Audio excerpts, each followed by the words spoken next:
반도체주가 워낙 좀 큰 폭으로 하락했기 때문에 여러분들 걱정 많으실 것 같습니다. 오늘 저희가 이 반도체주의 하락을 현재 월가에서는 어떻게 보고 있는지를 좀 준비를 해봤습니다. 저희 개인적인 의견이 아니고 세계의 외신에서 이 기사들을 따왔는데요. 먼저 첫 번째 기사는 배런스입니다. SK 하이닉스가 떨어졌다. AI에 대한 두려움이 커지면서 SK 하이닉스의 주가가 떨어졌다라는 제목 첫 번째 기사로 가지고 왔고요. 두 번째 기사는 블룸버그에서 가지고 왔습니다. SK 하이닉스가 ADR 상장 이후로 주가가 폭락했다라는 제목의 기사였고요. 마지막에서는 CNBC입니다. CNBC는 한 가지 투자 의견을 인용해서 보도를 했는데 JP모건이 AI 투자와 관련한 투자 의견을 게시를 했고 이 부분을 주요 뉴스로 보도를 했습니다. 세 가지 뉴스를 함께 열어보도록 하겠습니다. 블룸버그와 배런스는 이렇게 이야기를 합니다.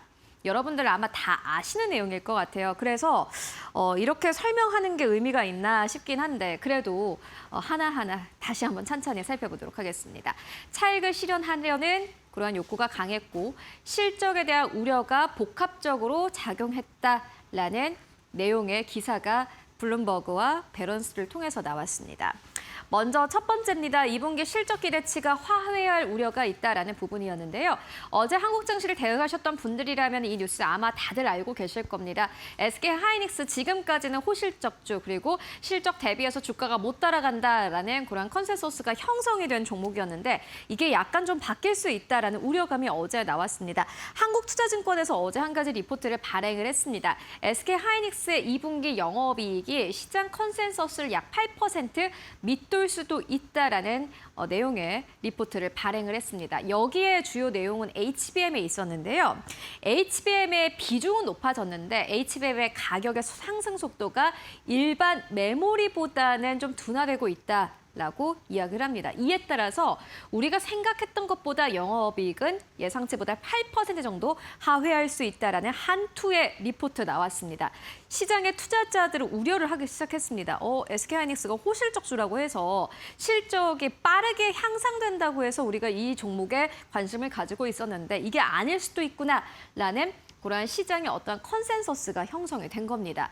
그래서 두 번째로 넘어가 보자면요. AI 기대감에 대한 조정이 있었습니다. 최근에 삼성전자가 시장이 예상치를 웃도는 실적을 발표를 했음에도 불구하고 이게 주가가 하락을 했습니다. 이 부분만 보더라도 SK하이닉스가 ADR 상장 후에 떨어진 것은 어떻게 보면은 자연스러운 일일 수 있다라고 블룸버그는 이야기를 합니다. 그리고 세 번째 이유인데요. 차익 실현입니다.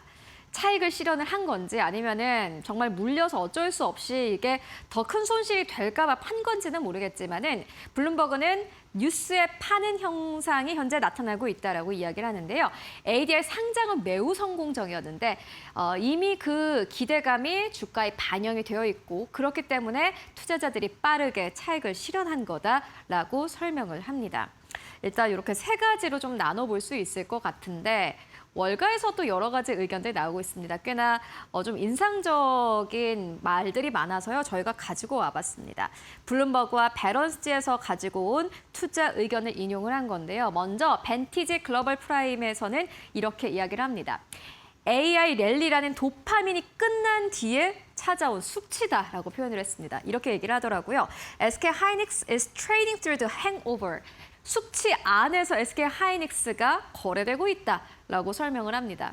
이게 어떻게 보면 좀 맞는 표현일 수도 있을 것 같습니다. 워낙 또 급하게 올라오기도 했고 어지러울 정도로 빠르게 올라왔기 때문에 숙취를 약간 좀 느끼고 있는 거다라는 표현입니다. 그리고 이렇게 이야기를 하는데요. 주가가 고점 대비해서 30% 하락했다고 해서 반드시 바닥이 형성된 거라고는 볼 수가 없다라고 설명을 합니다. 좀 무서운 투자 의견이었습니다.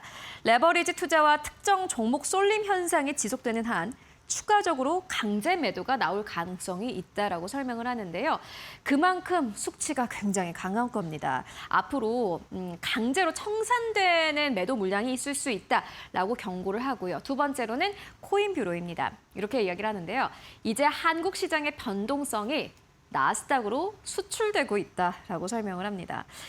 최근에 외신에서 나오는 시황 기사를 보면요. 제목의 뉘앙스가 약간씩 바뀌었습니다. 이전에는 한국이 거의 언급도 안 됐었는데 최근에는 아시아 코스피가 급락해서 미국 증시에서 반도체주가 하락했다라는 제목의 기사가 이전보다 훨씬 더 많아졌습니다. 이게 결국에는 이 의미인 것 같은데요. 한국 시장의 변동성이 나스닥 쪽으로 영향을 주고 있는 거고 이렇게 표현을 한 겁니다. 나스닥으로 변동성마저 수출되고 있다라고 표현을 한 거고요. 마지막으로는 가벨리 펀드입니다. 이렇게 이야기를 하는데요. AI를 둘러싼 낙관론과 비관론은 계속 충돌할 것이다라고 설명을 합니다. 낙관론 그러니까 AI는 실적 쪽으로 계속해서 향상, 증대가 될 것이다. 그리고 이게 AI는 이제 반도체는 이게 사이클 산업이 아니라 이제 인프라 산업이 될 것이다라는 게 낙관론일 테고 비관론은 아니다, 언젠가는 끝난다라는 게 비관론일 테죠. 결국에는 이 두 개가 계속해서 싸우면서 변동성 계속해서 커질 것이다라고 설명을 합니다. 그렇다면은 도대체 한국 시장의 변동성이 어느 정도이길래 이렇게까지 이야기를 하는 걸까요? 블룸버그에서 저희가 차트를 가지고 왔는데요. 블룸버그에서 나온 차트 제목 자체가 이렇습니다. 한국의 코스피는 하루에 5% 정도 움직인다라는 겁니다. 보시다시피 아래 위로 5% 넘게 움직이고요. 뭐 많게는 10% 이상 움직인 날도 있었습니다. 이게 올라갈 때는 10% 올라가는 날 굉장히 좋은데 내려갈 때는 이만한 공포가 없습니다. 어제 8,000선이 깨졌었죠. 우리가 12,000선까지 지금 증권사 리포트 나온 게 엊그제 같은데 벌써 8,000선이 깨졌습니다. 그만큼 두려움은 더 커지고 있는 상황이고요. 다만 이런 시장 상황 속에서도 우리가 또 생각해봐야 되는 투자 전략도 있습니다. 이번 폭락에도 기회가 될 수 있다는 투자 의견 나오는데요. 결국에는 공포에 사야지 기회가 될 것 같습니다. 여러 가지 의견들을 좀 종합을 해봐야겠지만 먼저 MRM 리서치에서는 이렇게 이야기를 합니다. 기술적인 분석상으로 SK하이닉스가 현재 심한 과매도, deeply oversold라고 표현을 하는데요. 구간에 진입을 했다. 한 주 정도, 그러니까 일주일 정도 추가 하락은 가능하겠지만은 오히려 비중을 늘릴 기회다라면서 한국 주가가 반등하게 된다면은 ADR의 주가도 함께 반등할 것이다라고 설명을 했고요. 두 번째로는 가벨리 펀드입니다. 앞에서 만나봤던 투자 의견 중에 하나일 텐데 낙관론과 비관론이 계속해서 싸우겠지만 결국에는 장기 투자자에게는 매우 좋은 기회일 수 있다라고 이야기를 하고 있고요. 세 번째로는 JP 모건입니다. 반도체 조정에도 AI 투자 사이클은 여전히 견고하다라고 설명을 합니다. 최근 반도체주의 약세는 투자자들의 포지션이 과도하게 집중됐던 데 따른 조정이다라면서 AI 반도체 공급망 투자 사이클이 꺾이기 시작했다는 신호는 전혀 아니다. AI 투자 사이클의 펀더멘털은 여전히 견고하다라고 설명을 합니다. 그리고 어제 실제로 TSMC가 6월 매출을 공개를 했습니다. 4월부터 6월 달의 매출이 결국에는 2분기 실적이기 때문에 사실 2분기 실적이 약간 공개가 된 건데요. TSMC의 6월 매출 괜찮았고요. 시장의 예상치 상단을 넘어섰습니다. 이에 따라서 사실 간밤 증시에서 반도체주에 대한 기대감이 나오지 않을까 하는 생각을 했었는데 결국에 답은 차익 실현과 공포였습니다. 이런 분위기가 언제까지 이어질지 그리고 다시 한번 반등에 성공할 수 있을지 함께 살펴보도록 하겠습니다. 지금까지 반도체주 함께 브리핑 해보고 왔습니다.